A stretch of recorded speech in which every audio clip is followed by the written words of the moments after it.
Russia అయితే clear cut warning ఇస్తోంది. మీ నౌకల్ని ముంచేస్తాం అంటూ అమెరికాకి వార్నింగ్ ఇచ్చింది. ఇది మనం నిన్ననే మాట్లాడుకున్నాం. ఇవాళకి పత్రికలు టచ్ చేస్తూ వచ్చినాయి.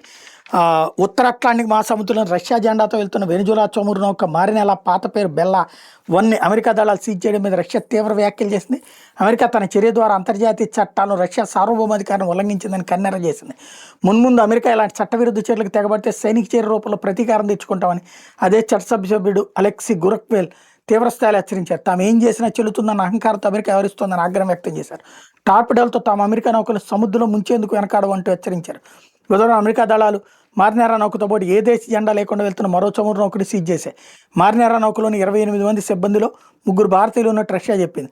మరోవైపు తన చర్యను అమెరికా సమర్థించుకుంది. అంతర్జాతీయ చట్టాలను అనుసరించి నౌకను సీజ్ చేసామని స్పష్టం చేసింది. ఆంక్షల చట్టంలోని వెనిజులా, ఇరాన్ను చమురు సరఫరా చేస్తున్న నౌకల్లో మారినేలా ఒకటని అమెరికా పేర్కొంది. దీన్ని రష్యా ఖండించింది. చమురు రవాణా చేసే మారినేరా చట్టబద్ధంగా రిజిస్టర్ అయిందని, రష్యా అంతర్జాతీయ నిబంధనలు అనుసరించే ఈ నౌక కార్యకలాపాలు జరుగుతున్నాయని స్పష్టం చేసింది. మారినేరా సీజ్ కోసం అమెరికా దళాలను బ్రిటన్ సహకరించడం మరింత ఉద్రిక్తతకు దారితీస్తోంది. ఈ క్రమంలో బ్రిటన్ ప్రధాని కీర్ స్టార్మర్తో ట్రంప్ మాట్లాడారు. గ్రీన్లాండ్పై బ్రిటన్ వైఖరిని ట్రంప్ కీర్ స్టార్మర్కి స్పష్టం చేసినట్టు బ్రిటన్ పిఎంఓ చెప్పుకొచ్చింది.